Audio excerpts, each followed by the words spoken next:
I remember when I was a kid, I attended a Christian school, and the reverend of that school had a book concerning 2 plane crashes that he survived. I recently read that he got into another one, so he's been in 3 plane crashes in his life, potentially more.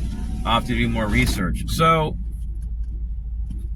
our enemies, fellow TIs, they want you to become bitter. When this pastor got into accidents, he kept the faith. And when we are targeted, it's done so that way we don't enjoy our environment, and that will make a person bitter. It'll cause emotional problems. It'll cause people to not trust police and federal agencies, because targets typically go to these people. And what you may notice is that there is a tremendous amount of veterans and Freemasons utilized for contracting, because they keep secrets. Even police unions, civic groups, select partners may be used to sustain the operational capabilities of these groups. I remember after leaving this Christian school owned by Reverend Charlie Fowler that I went to a party, and this guy pulled out a gun. I had to run for my life. And what's interesting is that I ended up running through some woods and got my foot stuck in a hole right outside that church, that school that I used to go to when I was a kid. And this guy was angry. He pointed the gun right at me. And I remember looking to the side and seeing the cross, and seeing the church. And that guy was looking, I guess he thought maybe there was somebody there, and he seen that I was looking at the cross, and then he walked away. I've survived other things which are similar, like from drive-by shootings to an 18-wheeler accident and so on. The Lord has been merciful, fellow TIs. For the past 6 years, this is no joke, I've been harassed at a supermarket here in Clermont, Florida. And it started the first week I moved here. I started getting harassed by veterans. And when I lived in Austin, Texas, I documented the same exact thing. People using Freemasons, Israelis, people that are transgender, LGBT, ex-US Army. And I would notice that they would look around and look at the cameras. They would look up. And then they would tilt their head in areas where the cameras were pointed a certain way, like not directly at us. And they would go, then they would walk out. Or let's say I park my car and I walk into a store, or I'm about to enter a store. They may quickly walk up to me and whistle and walk right back to their car. So I noticed that these people were trying to sensitize me. And when I started running people's tags, looking at VINs when they weren't around, I discovered that these people were leasing vehicles. And one of them came back to a group which leases cars to government contractors and government agencies. Then things started making sense. So these long-term harassment campaigns can impact your life all through your 20s, all through your 30s, all through your 40s, and they're meant to induce trauma, because trauma prevents people from moving forward. See, our enemies, they want us to be bitter so that way we are in a state where we cannot move forward. This activity is quite demonic in nature, fellow TIs, and I'm going to be quite frank, from what I've seen, it's quite Masonic too. Now, most Freemasons are good people, but there are some which are very demonic, which operate on the far left-hand side.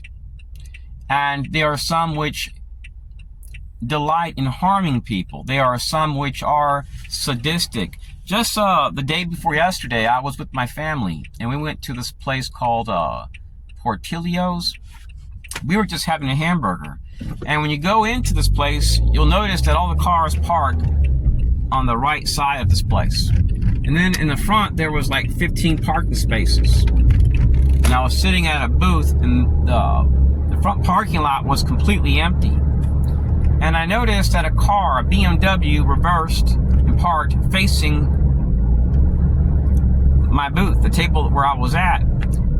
The guy sat there for 3 minutes and looked right at me while eating. I just ignored him. 3 minutes pass, he pulls out, and then another car, the same year model, 1989 BMW, pulls up, reverses, in the same exact spot, and there's like 12 parking spaces, and he's pointed directly at me. Then he leaves. So when you see like 2 or 3 cars parking in front of a place where you're at, let's say you're in a library, you're in a restaurant, they're not coming in, those are signs of surveillance. Now, for years, they would harass me at stores, hospitals. They would go into hospitals. They would go into stores and flag me as a threat while shopping with my mother at the same place for 6.5 years. One time, they came with a person that had a gun wearing a blue outfit. It was really weird, and they grabbed the same items as me. So what the enemy wants to do is they want to infuriate you until you react in a violent manner. So we need to see these people as violent people. I moved here to get away from these people, not to associate with them, be their friends. I don't want to know them. They can join a terrorist cell for all I care. So if you caught your wife cheating on you, that can infuriate you, right? I would say the average man is not going to kill his wife, but there are some men that would probably strangle their wives or kill their the lover and want to get a divorce. So nearly any person could be potentially dangerous. I'm not a potentially dangerous person. But if you try to pull a gun on me, or you try to hurt somebody around me, physically or psychologically, I have the potential to lose my cool. I'm a human being. And if I make a mistake, I have to pay the price. So what these perpetrators do is they seek to promote violence by doing everything that it takes to disrespect somebody. Let me give you an example. Let's say every day, when this is all an imaginary scenario. Every day while you go walking in the morning against the highway, somebody has a what do you call these things? Like a case for your eyeglasses. And the exact moment you pass by them, they throw this on the ground next to you. They don't hit you, they just throw it on the ground. Well, after that happens so many times, you know that you're being messed with. They're trying to do something to get your attention. They're not physically hurting you, but they're trying to annoy you. Now, let's say 5 people start doing that within an hour when you go walking. Then it becomes apparent that they're trying to make you sick. They're utilizing some type of psychological method to torment you, to make your walk unpleasant, to the point where you don't want to go walking no more on that bike trail. So then you go somewhere else. And let's say, as you're walking, each person that passes by you goes, and then when you get to your car, you see they all have Masonic tags and stickers. The exact moment they pass by you, they go, not like in a friendly manner. So these are sensitization tactics, which are meant to make you feel uncomfortable. Then you go somewhere else and it happens again. So what the enemy does is they flag the target as being a threat, and then the whole entire time they're harassing that target. I have videos where you actually see right over here at Care Spot, where you actually see the CIA logo.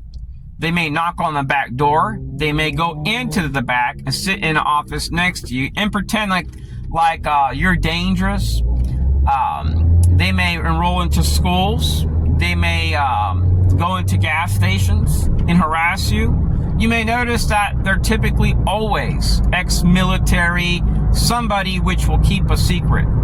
They will also utilize police officers. Police chiefs are like one of their pet peeves. If you live in any community and you've been targeted for many years, it's typically because laws make it where they can't do nothing, and because they turned a blind eye to it. If you experience this and you're harassed by Mexicans, Jewish people, people from all ethnic backgrounds, it cannot hurt to go to your police department and see, are there any type of Jewish groups, veteran groups? That doesn't make you dangerous, just by asking. Because from there, you can do your own surveillance when these people have meetings, and you can see, do any of these people's tags match up with your videos? Now, one time I came to a store called the Home Store in Clearmont, Florida, and I noticed that these people would change hats. They would go back to their car. I could park with my family and they would slap a sticker on their car, on their dash, saying Kwanzaa. This was done as a way to let me know that these people don't respect me. It wasn't community policing. It wasn't homeland security work. It's not national security work. That's all a scam in most cases when it involves Americans. So what the enemy does is they try to get the target riled up. So that way the target says things they don't mean out of anger. And then they use that to justify many years of abuse. They may target you for 20 years nonstop.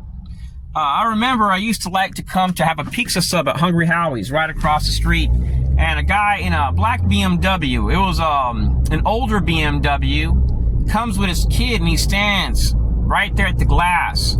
And he's looking at me every bite that I take out of my food.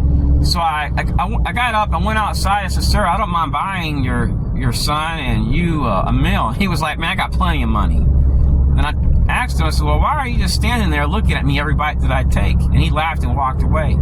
So I've experienced stuff like that for years, fellow TIs. And when you look at these people's backgrounds, don't be surprised if they're making $300,000 or $400,000 a year or more. Don't be surprised if they're making over $150,000 a year, and they're working with an 8A business vendor. They're outsourcing with the CIA or other groups. So gang stalking has its roots in secretly promoting violence. A good way to see them is like active shooters, national security threats. The problem that we have in the TI community is that the government typically always wants to take the side of those which flag people as threats and not even investigate. And they're doing this to conservatives too, fellow TIs. In the past, they would brutally target conservatives without any case, like a judge, a jury, and a trial. No due process. It's like, screw your life.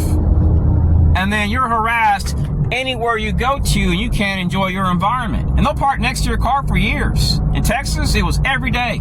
They would park next to my car, slap a Department of Public Safety sticker on their car, and follow me everywhere I went. Just like John Lang in Fresno, California.